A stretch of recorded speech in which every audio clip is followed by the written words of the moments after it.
सुर में गाना सीखिए पाधानीसा ऐप के साथ। AI powered personal music teacher from Saregama.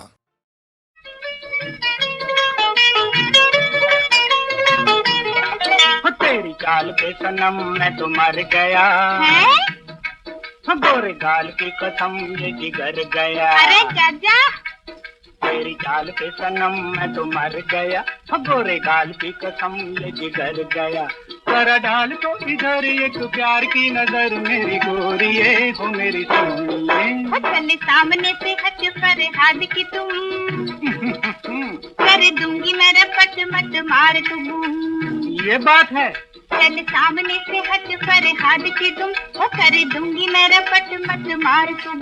कोई काम है न काज खाए सवा मन नाज मेरे साजना वो मेरे रांझना। ओ सच्चे पट मोड़ दो।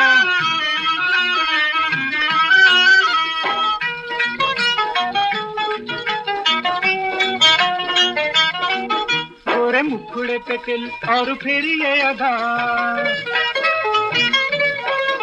इसी बात पे तो दिल हुआ तुझ पे फिदा। गोरे मुखड़े पे तिल और फिर ये अदा, इसी बात पे तो दिल हुआ तुझ पे फिदा। तूने मुझको न जाना मैं तो हूँ तेरा दीवाना मेरी गोरिये हो मेरी सोनिए।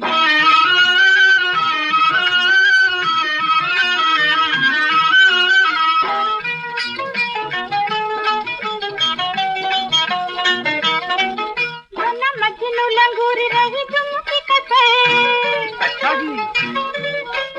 बड़े खट्टे हैं अंगूर मत डाल तो नजर।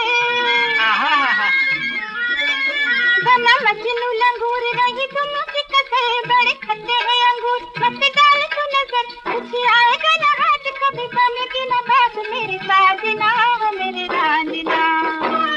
कुर्बानी जमा।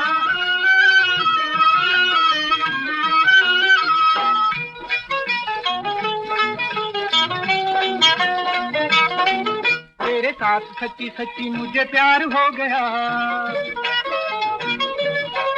कुछ कुछ तो मुझे भी एतबार हो गया। तेरे साथ सच्ची सच्ची मुझे प्यार हो गया। कुछ कुछ तो मुझे भी एतबार हो गया। जीत गया मेरा प्यार, तू है मेरा दिलदार मेरे साजना हो मेरी सोनिए। तेरी गाल पे सनम मैं तो मर गया, गोरे गाल की कसम ये जिगर गया। जरा डाल तो इधर एक प्यार की नजर मेरी गोरिये हो मेरी सोनिए।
रास्ते से भी आगे बढ़ें हिंदुस्तान में, उसमें शिक्षा की, तालीम की ज़रूरत है।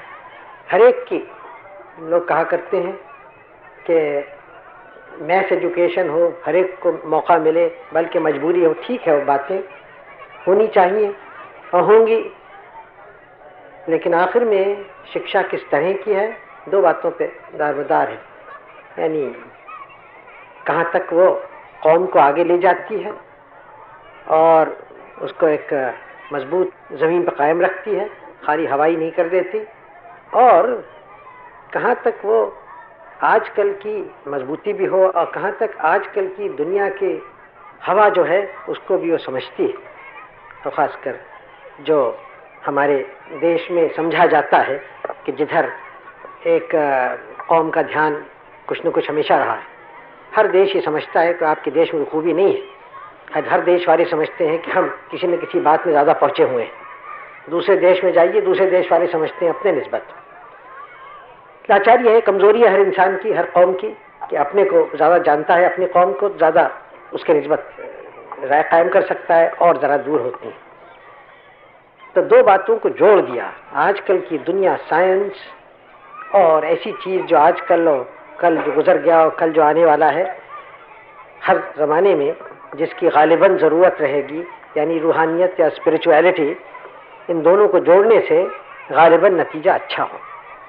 लोग बदल रहे हैं, नए पेशे, नए काम, नई तालीम, बहुत सारी बातें आ रही हैं और सब में बड़ी क्रांति आखिर में देश में होती है एक मायने में पढ़ने लिखने से, क्योंकि उससे चीज़ें निकलती हैं। पढ़ाई सब में बड़ी क्रांतिकारी चीज़ है एक देश में। आम पढ़ाई ज़्यादातर लोगों की, वो बात हल्के हल्के या काफ़ी तेज़ी से हमारे देश में आ रही है। उसमें भी स्त्रियों की पढ़ाई, लड़कियों की पढ़ाई ज़्यादा क्रांतिकारी है, इसलिए कि उनका असर घरों पे होता है और घर एक समाज के का एक जड़ होता है। घरेलू जिंदगी, घर एक जड़ होता है। पुरुष लोग पढ़े लिखे, उसका घर पे असर होता है, स्त्रियों का ज़ाहिर ज़्यादा होता है, तो एक समाज की बिल्कुल जड़ में उसका असर पहुंचता है। एक मायने में कहा जा सकता है कि इस समय हमारे देश में एक बड़ी क्रांतिकारी चीज़ यही है कि लड़कियों की पढ़ाई बढ़ती जाती है और उससे सारी समाज की जड़ में असर पड़ता है, पड़ेगा। कुछ लोग थोड़ा सा इससे कुछ परेशान होते हैं, घबराते हैं, लेकिन और उसमें हमेशा जब कोई भी कदम उठाया जाए तो उसमें कुछ न कुछ अंदेशा होता है गलत बातें हो जाने का, होते ही है। लेकिन इसमें कोई शक नहीं कि ये एक आवश्यक बात है, चाहे उसमें कोई अंदेशा भी हो, खतरा भी हो, और एक अच्छे तरफ ये मुल्क को ले जाएगी। अभी इस कृष्णा नदी के उस पार मैं था और वहाँ एक शुभ काम किया, शिलान्यास किया। एक बुनियादी पत्थर वहाँ लगाया जिसके ऊपर या जिसके सिलसिले में अब ये बड़ी डैम यहाँ से बनेगी। जो मैंने वहाँ कहा, शायद यहाँ आपने सुना हो। वहाँ खड़े होकर और इस जगह को देखकर मेरे मन में अनेक विचार आए, तरह तरह के ख्यालात आए, पुराने और नए। मुझे याद आया कि ये जगह एक हमारे इतिहास में भारत के बड़ी प्रसिद्ध जगह थी, और प्रसिद्ध भारत में नहीं लेकिन दूर दूर के देशों में, और वहाँ से लोग आते थे यहाँ। जो श्री पर्वत नाम था, फिर विजयपुरी उसका नाम हुआ उस नगर में। यहाँ लोगों से मिलने, पढ़ने और भारत की विद्याओं को, भारत के में जो एक धर्म पैदा हुआ था, बौद्ध धर्म, उसको सीखने को, समझने को। तो ये एक भारत की संस्कृति और एशिया की संस्कृति और तमद्दुन का एक बड़ा केंद्र था ये। आप देखें, यहाँ अभी मैं इस कृष्णा नदी के उस पार था, वो आजकल आंध्र देश कहलाता है, आंध्र प्रदेश। नदी के इस पार आया तो वह आजकल हैदराबाद प्रदेश कहलाता है। लेकिन उसमें कौन सा फर्क हुआ? उधर भी हम हमारा परिवार, इधर भी हमारा आपका परिवार। एक नदी तो हमें अलग नहीं कर सकती। और इस समय जो बड़ा कार्य हम शुरू कर रहे हैं, ये नागार्जुन सागर का दोनों तरफ का है, दोनों को मिलना है, दोनों का कार्य है।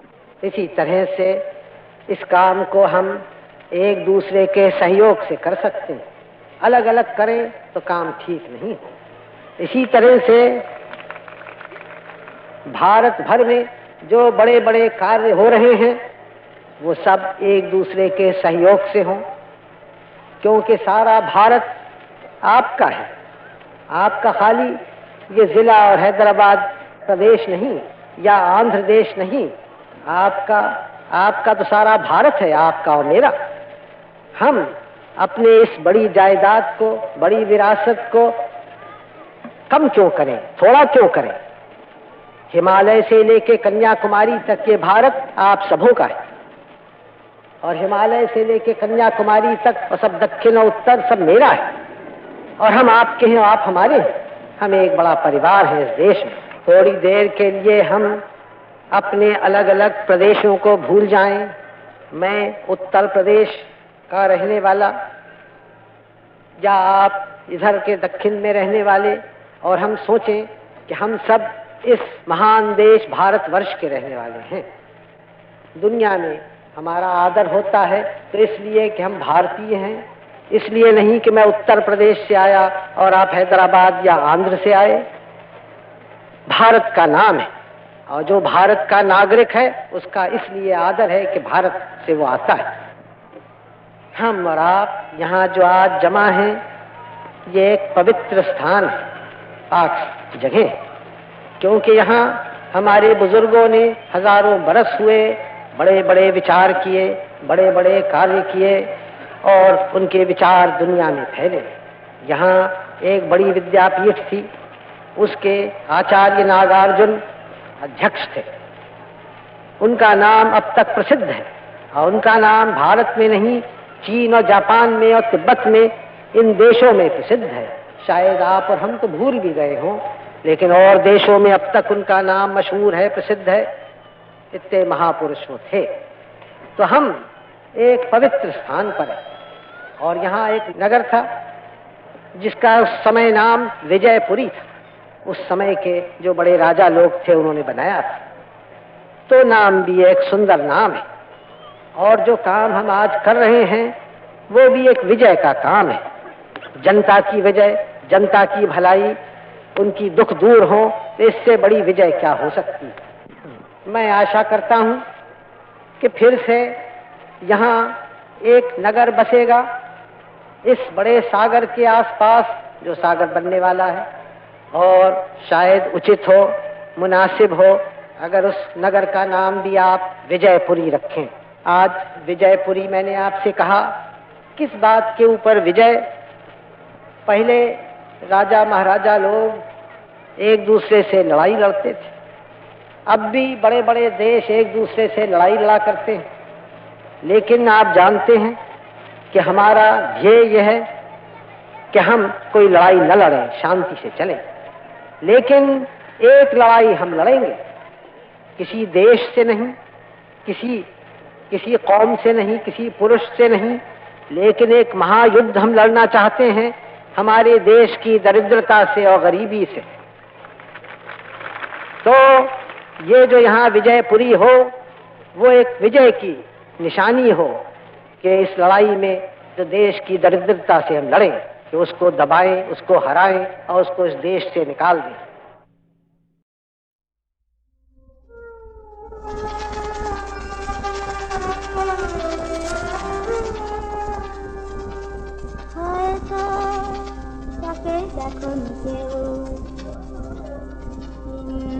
দেখেছিলে শত আচল ঢেকে শীর্ণ দেহখানে ক্লান্ত পায়ে পায়ে যেতে পথে কি জানি কি ঝড়ে গেছে বুঝি ঝরে জীবনের তরু থেকে যখন গগন ছড়ায় আগুন দারুণ তেজে,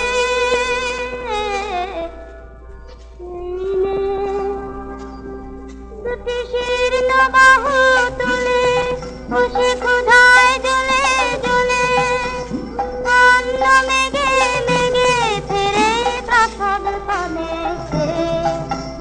কে জানে হয় কোথায় বাঘর কি নাম কালো মেঘ, কে জানে হয় কোথায় বাঘর কি নাম কালো মেঘ।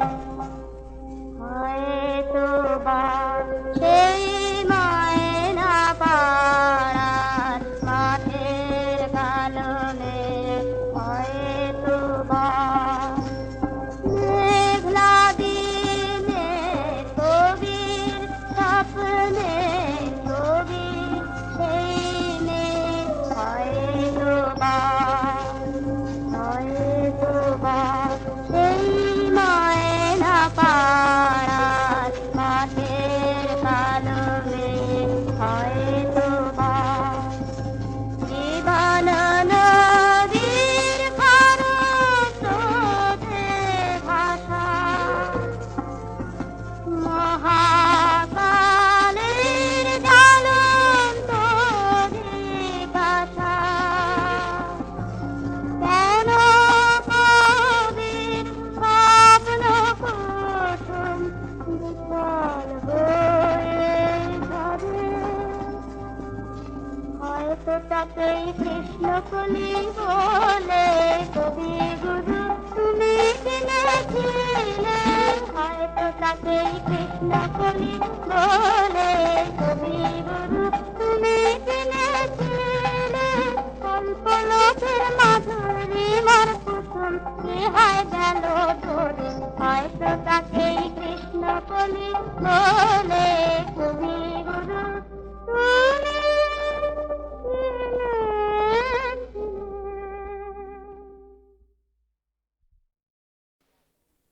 हमारी नीति क्या रही है?